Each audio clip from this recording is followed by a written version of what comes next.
好，用杏鲍菇和高丽菜做一道家常菜料理，跟大家分享一道简单又美味的家常菜料理，就是蔬菜春卷。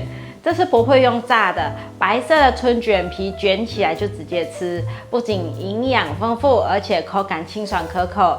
而最特别的是，这次要亲手制作春卷皮，这样更可以吃到春卷皮的面香味，让人回味无穷。嗨，大家好，我是 Kristin 爸妈。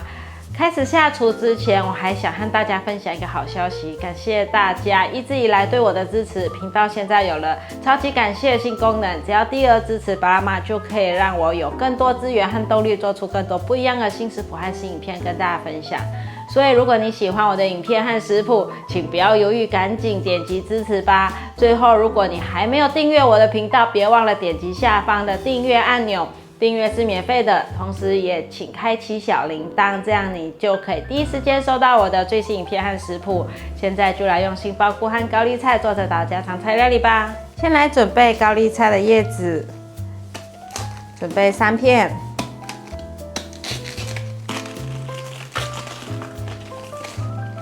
来拿去清洗，高丽菜洗干净，来切成细丝。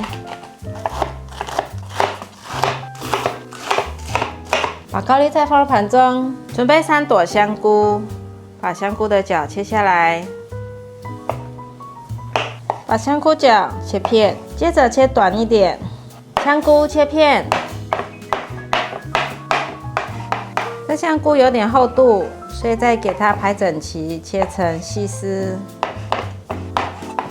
把香菇放盘中，准备2条杏鲍菇，把杏鲍菇剥成细丝。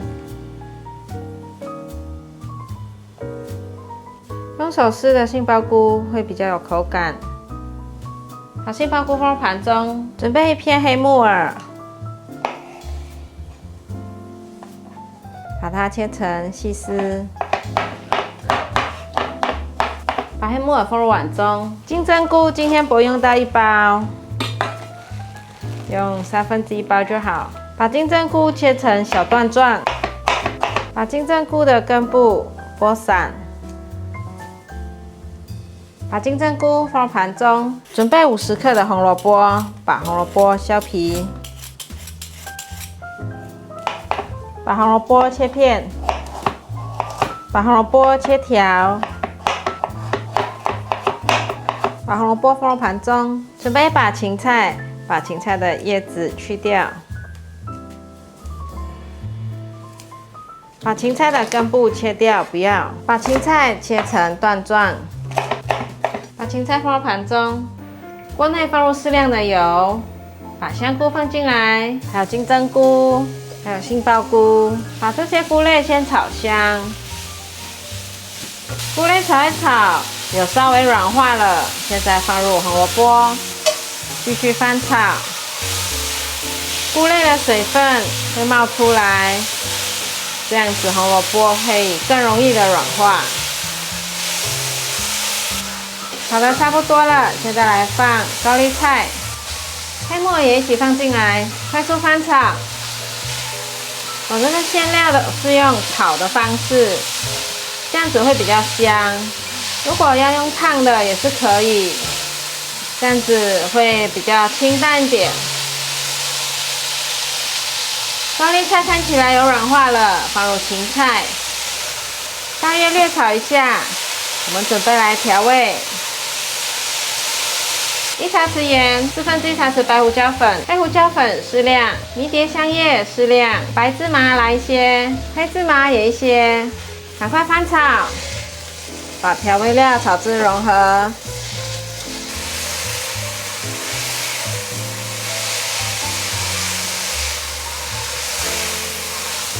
我就不放酱油了，酱油会把颜色盖掉，这样子的颜色看起来比较清爽。现在所有味道都融合，可以关火起锅。准备100克的面粉，缓缓的放入150cc 的水，分次放，一面放一面搅拌。搅到一半的时候，放1/4茶匙的盐，再继续搅。快速的搅拌，直到没有颗粒状为止。现在香蕉的浓稠度可以了。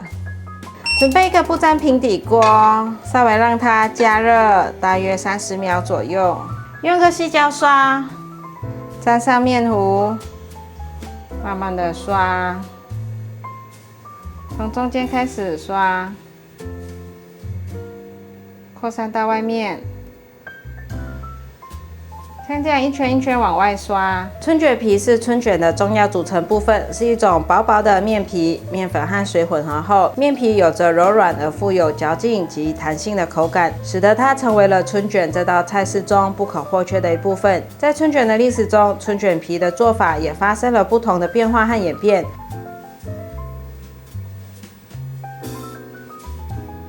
饼皮会慢慢的凝固，旁边如果有卷起来，就表示可以了。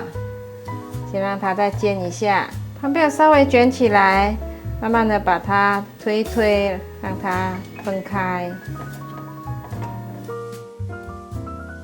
用夹子把它夹起来，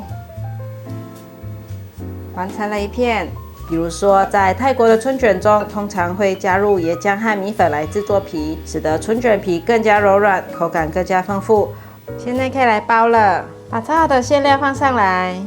而在越南的春卷中，则使用了由米粉和水混合而成的较为透明的春卷皮，更能彰显出春卷内馅的鲜美和美观的外观。无论哪种方式制作出美味的春卷皮，都需要耐心和技巧。而在现代，许多人也可以利用现成的春卷皮或是自制的春卷皮来制作自己喜爱的春卷口味。我们再来做一个。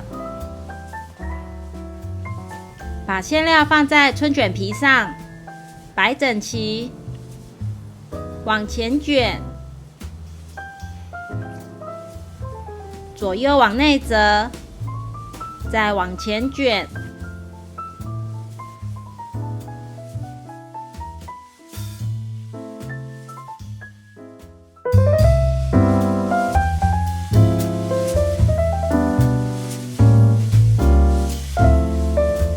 来试吃春卷，今天自己做的春卷皮，这皮妈自己做的哦。真的。软软 Q Q 的皮，那皮不能煎太久，煎太久它就会干掉，变得很干很硬，就不好包了。差不多凝固之后，就可以赶快拿起来了，它的皮就会软软的，很好吃。里面都满满的蔬菜，好软哦。很软哈，有 QQ 的感觉，而且包起来很好包，因为它就够软。在马来西亚我们叫薄饼，台湾的话叫做润饼，但是里面的馅料会有一点不一样啊。马来西亚会包比较多的豆薯。薄饼。这次去马来西亚你有吃到吗？好像没有哦，没有吃到。QQ 软软很好吃。而且很清爽。如果想要吃重口味的话，可以加一些甜辣酱，或是素蚝油，或是撒一些椒盐粉，就会有不同的味道。不过我觉得这样子就很好吃了。好啦，今天的影片就分享到这里。如果喜欢的话，记得分享、大家订阅，还有订阅我的日常副频道，追踪 Facebook 和 IG。我们下道料理见，拜拜。吃完完食好吃。这个有点长大。